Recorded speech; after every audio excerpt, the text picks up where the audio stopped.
Right, ఒక ముఖ్యమంత్రి హోదాలో ఉండి ఇప్పటికీ కూడా ఇంకా ఆయన నోరు బారేసుకుంటున్న విధానం మార్చుకోవట్లేడని చెప్పి ప్రజలందరూ ఆగ్రహం వ్యక్తం చేస్తూ ఉన్నారు. అదే తరుణంలో రీసెంట్గా చేసినటువంటి వ్యాఖ్యలు ఉన్నాయి, అది ఈరోజు రాష్ట్రం అంతా దుమారాన్ని రేపుతా ఉన్నాయి.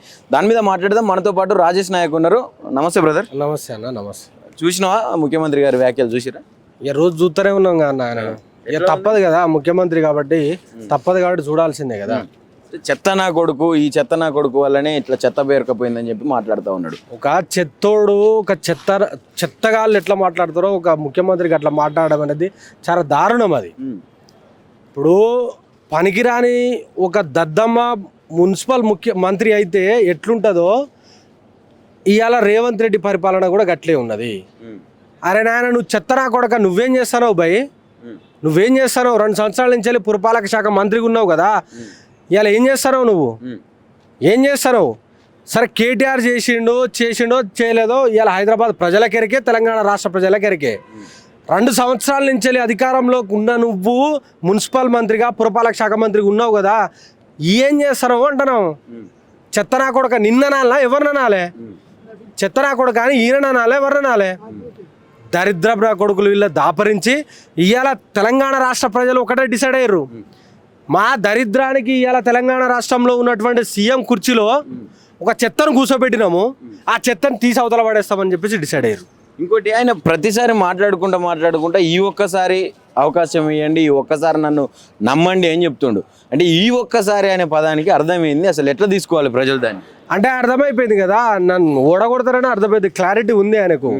జూబ్లీ హిల్స్ ఎన్నికల్లో నేను ఓడిపోతానా, నా క్యాండిడేట్ ఓడిపోతుండని చెప్పేసి ఒక ఆయన ఫ్రస్ట్రేషన్లో ఉండే ఇలాంటి మాటలు మాట్లాడుతున్నారు తప్ప, నేను అధికారంలోకి వచ్చిన తర్వాత ఇది చేస్తానన్న మాట్లాడాలి, లేకపోతే నేను గీ మంచి చేసినానని మాట్లాడాలి. గత ప్రభుత్వం 2 సంవత్సరాల కింద బాగాలేదని చెప్పేసి నిన్ను కూర్చోబెడతా నా కొడక, నువ్వు చెత్తనా కొడుకువి, నువ్వు ఇలా కేటీఆర్ తిడితే ఏమొస్తుందన్న? రోడ్లు బాగైతాయి. కేటీఆర్ తిడితే నువ్వు ఇలా నీ యొక్క హయాంలో చెత్తగా తయారైన రోడ్లు బాగైతాయా? సోయి ఉండాలి కదా. అలాంటి దౌర్భాగ్యమైన పరిస్థితిలో ఇవాళ తెలంగాణ రాష్ట్ర ముఖ్యమంత్రి ఉన్నాడు అని అంటే ఆయన ఫ్రస్ట్రేషన్ పీక్స్లో ఉన్నదన్న. ఆయనకు ఒక స్క్రిప్ట్ రాసిస్తే ఆ స్క్రిప్ట్ పక్కన పడేసి ఈయనకు వచ్చిన దుకాణం మైక్ దొరికిందని దంచుడే. మైక్కే మాటలు వస్తాయి, మైక్కే చేతులు ఉంటే పడా కొట్టేది. అది నాయన అంటే తిడతావేంద్ర నాయన, ఏదైనా మంచి చెప్పు, సందేశం ఈ రాష్ట్రానికి, లేకపోతే వాళ్ళకైనా సందేశం మంచి మెసేజ్ అని చెప్పి మాట్లాడుతుంది కావచ్చు. కానీ గింత దరిద్రమ్మా, గింత దారుణమ్మా, నోటికి ఏది వస్తుంది మాట్లాడు. ఇదెక్కడి కథ? ఇలా ముస్లింల ఓటు బ్యాంక్ కోసం అని చెప్పేసి అజారుద్దీన్ వాడుకోవడము, అజారుద్దీన్ ఏమో క్రికెట్ కప్పు తీసుకొచ్చిండని మాట్లాడము. క్రికెట్ కప్పు తీసుకొచ్చిండా అండి? అరే, క్యాప్టెన్సీ కూడా వహించినట అజారుద్దీన్. క్రికెట్ కప్పు తీసుకొచ్చిండా? క్రికెట్ కప్ ఎప్పుడు వచ్చిందండి? కపిల్ దేవ్ సారథ్యంలో వచ్చింది. ఆ టీంలో అజారుద్దీన్ అనేటోడు ఉన్నాడా అండి? ఉన్నాడా? మాకున్న సమాచారం ప్రకారం, మాకు అందిన సమాచారం ప్రకారం ఒక ఇన్ఫర్మేషన్ ఏంది అని అంటే, కపిల్ దేవ్ అప్పుడున్నటువంటి ఆ టీం మెంబర్స్ అందరు మీటింగ్ పెట్టుకున్నారట. అరే, కప్పు మనం తీసుకొచ్చిన గవాన్ పేరు చెప్తుండేది ఆ ముఖ్యమంత్రి అని చెప్పేసి వాళ్ళు మీటింగ్ పెట్టుకొని మనం కంప్లైంట్ ఇవ్వాలి దీని మీద.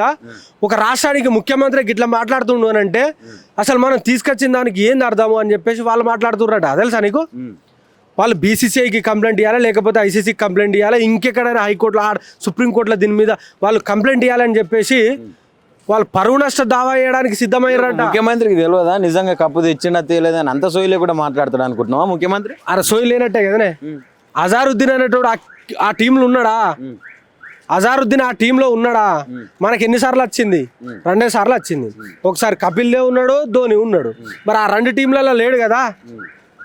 కపిల్ దేవ్ ఉన్నప్పుడు ఆ టీం వాళ్ళు అందరు ఇప్పుడు రెడీ అయ్యారు, వాళ్ళ డ్రాఫ్ట్ రెడీ చేసుకున్నారు. దీని మీద ఎంక్వైరీ జరగాలి, ఒక ముఖ్యమంత్రి ఎట్లా మాట్లాడతాడు, దీని గురించి కంప్లైంట్ చేస్తామని చెప్పేసి వాళ్ళు పరువు నష్టం వేయడానికి సిద్ధమయ్యారు వాళ్ళు. అంటే అప్పుడు ఆయనకు మంత్రి పదవి ఇచ్చారు, ఇక ముస్లిం మైనార్టీల ఓట్ల కోసమా దేనికోసం అనేది మీరు చెప్తున్నారు. ఇప్పుడు అదే మంత్రి పదవి తీసుకున్న వ్యక్తి ఏం మాట్లాడుతూ ఉన్నాడు, అసలు కాంగ్రెస్ని గెలిపియకుంటే నేను జూబ్లీ తీసుకురా అని అంటుండే. ఇదేంది అంటే వాళ్ళు చూసి ఎమోషనల్ బ్లాక్ మెయిలింగ్. అరే, నువ్వు వచ్చినా ఒకటే, రాకపోయినా ఒకటే, నీకేది ఒరిగేది ఏం లేదు. నీ ప్రభుత్వం వస్తేనే ఒరుగుతలేదు, నువ్వు వస్తే ఉన్నది. ఇంకా నీ కాంగ్రెస్ ప్రభుత్వం వస్తేనే ఒరగట్లేదు ఇక్కడ జూబ్లీ హిల్స్. నువ్వు వస్తే బీకేదేమున్నది?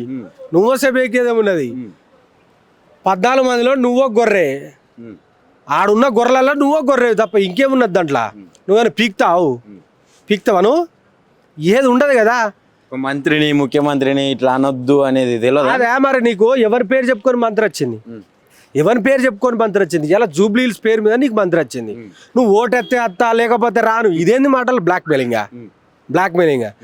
నీకు సామర్థ్యం లేదు, నీకు కనీసం స్టామినా లేదని చెప్పేసి వాళ్ళు మంత్రి ఇయ్యలేదు, నీకు ఎమ్మెల్సీ కూడా ఇయ్యలే. కేటీఆర్ గారు అడిగి నీ గురించి కొట్లాడితేనే ఇలా నీకు వచ్చింది. కేటీఆర్ భిక్ష వల్ల నీకు ఇచ్చిరు తప్ప నిన్ను చూసి కాదు వాళ్ళు.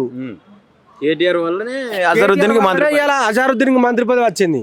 ఎందుకు అని అంటే వాళ్ళ యొక్క ఇప్పుడు కాంగ్రెస్ ప్రభుత్వంలో ఒక ఎమ్మెల్యే లేడు, ఎమ్మెల్సీ లేడు, ఒక మంత్రి లేడు అని చెప్పేసి పదే మాట్లాడడం వల్ల పోనీ అజరుద్దీన్ కూడా ఇయ్యర్ర బాబా అని అంటే వాళ్ళు ఇచ్చారు తప్ప ఈయనేదో పనిమంతుడో లేకపోతే ఈయన ఏదో చేస్తాడని కాదు. కూర్చుంటే లేవనికే 10 నిమిషాలు పడుతుంది, వాళ్ళకి ఏడైతుంది వాళ్ళతోటి కాదన్న ఉత్తదే డొల్లా. రైట్, ఇదో ఎత్తు. ఇప్పుడు మన ముఖ్యమంత్రి గారే బాజాప్తా దాని మీద నిలబడి మరీ చెప్తా ఉన్నాడు, బీఆర్ఎస్ని గెలిపిస్తే పథకాలు ఆగిపోతాయి, బస్సు ఆగిపోతుంది, బియ్యం ఆగిపోతాయి అని చెప్పి మాట్లాడుతుంది.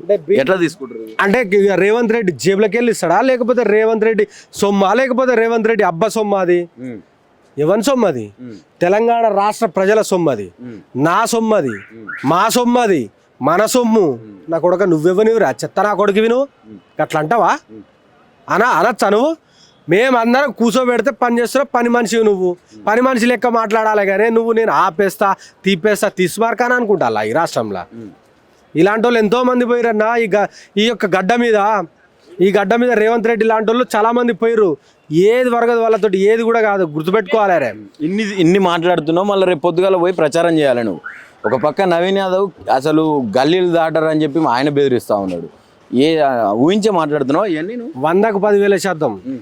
మేము పుట్టిందే పోరాటాల గడ్డ మీద, మేము శిక్షణ తీసుకున్నదే పోరాట యోధుని దగ్గర, మేము పుట్టింది పోరాటాల గడ్డ మీద. గివిలతో ఏం భయపడతామన్నా? తెగిస్తే వాళ్ళకంటే పెద్ద రౌడీలం మేము, మధ్యకాలంలో నిరుద్యోగ జేఏసీ తరఫున ప్రచారాలు చేస్తుంటే వాళ్ళ మీద దాడి జరిగింది, చూసిరు కదా మీరు. ఇది అన్ని చూసినాక కూడా ఇంకా మీరు నోరు బారేసుకోవడం. జూబ్లీ హిల్స్ ప్రజలు కూడా చూస్తున్నారన్నా, అందరు చూస్తూ ఉన్నారు. వీళ్ళు ఇవాళే ఇలాంటి అరాచకాలు చేస్తున్నారంటే రేపు గెలిచిన తర్వాత వీళ్ళ అరాచకము ఎంత తారాస్థాయికి పోతుందో మీకు జూబ్లీ హిల్స్ ప్రజలకు బాగా అర్థమవుతా ఉన్నది. వాళ్ళు నీకు తెలియదు. ఇంకా కాంగ్రెస్ నాయకులే ఓడగొట్టాలని చూస్తున్నారు, అక్కడ కాంగ్రెస్ కార్యకర్తలే ఓడగొట్టాలని చూస్తున్నారు. మేము అనవసరంగా గెలిపించినాం అనుకో, రాక్షసున్నో దొంగనో రౌడీనో తీసుకొచ్చి పెట్టుకున్న వాళ్ళు అవుతాం. రేపటి రోజున ఒక కార్పొరేటర్నే కొట్టిరు వాళ్ళు, మమ్మల్ని కూడా కొడతారు. కాబట్టి ఇలాంటి లుచ్చనా కొడుక్కి మేము సహాయం చేయం. కాకపోతే ఏదో కండువా కప్పుకొని తిరుగుతూ ఉన్నారు తప్ప ఏది లేదు, ఉత్తదే కథ. వాళ్ళ కాంగ్రెస్ కార్యకర్తలు కూడా బీఆర్ఎస్ పార్టీకి ఓటేస్తారు. కాంగ్రెస్ కార్యకర్తలు బీఆర్ఎస్ పార్టీకి వస్తారు. చూడు ఏం చెప్పాలనుకుంటున్నావు ఫైనల్ గా? వాళ్ళేమో మెజారిటీ చెప్తున్నారు, 50,000 మెజారిటీ పక్కా. మేము బీఆర్ఎస్ పార్టీ కార్యకర్తలుగా ఒకటే చెప్పదలుచుకున్నామన్నా, మీరేసే ఓటు తెలంగాణ రాష్ట్ర భవిష్యత్తు మీద ఆధారపడి ఉన్నది. మీరేసే ఓటు 4 కోట్ల జనాల భవిష్యత్తు మీద ఆధారపడి ఉన్నది. మీరేసే 4 లక్షల ఓట్లు 4 కోట్ల జనాల యొక్క భవిష్యత్తు మీద ఆధారపడి ఉన్నది. ఇక్కడ కాంగ్రెస్ పార్టీని ఓడగొడితే పెన్షన్లు వస్తాయి, ఇక్కడ కాంగ్రెస్ పార్టీని ఓడగొడితే మహిళలకు 2,500 రూపాయలు వస్తాయి, ఇక్కడ కాంగ్రెస్ పార్టీని ఓడగొడితే మా చెల్లెమ్మలకు స్కూటీలు వస్తాయి, ఇక్కడ కాంగ్రెస్ పార్టీని ఓడగొడితే నిరుద్యోగులకు ఉద్యోగాలు వస్తాయి, ఇక్కడ కాంగ్రెస్ పార్టీని ఓడగొడితే ఆటో కార్మికులకు 12,000 రూపాయలు వస్తాయి, ఇక్కడ కాంగ్రెస్ పార్టీని ఓడగొడితే రిటైర్డ్ అయిన ఉద్యోగులకు మన బెనిఫిట్స్ వస్తాయి, రిటైర్మెంట్ బెనిఫిట్స్ వస్తాయి. కాబట్టి దయచేసి విజ్ఞతతోటి ఆలోచించి నా కొడుకులకు బుద్ధి చెప్పే రోజు వచ్చింది. జూబ్లీ హిల్స్ ప్రజలారా, మీకు చేతులెత్తి దండం పెడతా ఉన్నాం, మీరు దయచేసి ఆలోచించి ఓటేయండి అని చెప్పి అడుగుతా ఉన్నాము. ఇవాళ మీరు కాంగ్రెస్ పార్టీకి ఓసేస్తే ఇంకో గొర్రె కలుస్తాడు తప్ప వాడు చేసేది ఏది ఉండదు, పీకేది ఏది ఉండడు. వాడు ఖర్చు పెట్టే 1,000 కోట్లకు ఇంకో 1,000 కోట్లు సంపాదించుకోవాలని చూస్తాడు తప్ప మీ యొక్క బాధలకు రారు. మీ ఇండ్ల మీదకి వచ్చే హైడ్రాకు ఆపడానికి వాడు రాడు. ఎందుకునంటే మిగతా ప్రాంతాలలో ఎక్కడ హైడ్రా కూల్చివేసినా ఏ కాంగ్రెస్ నాయకుడు అడగట్లేదు, మిగతా ప్రాంతాలలో అరాచకాలు జరుగుతుంటే ఎవడు అడగట్లేదు.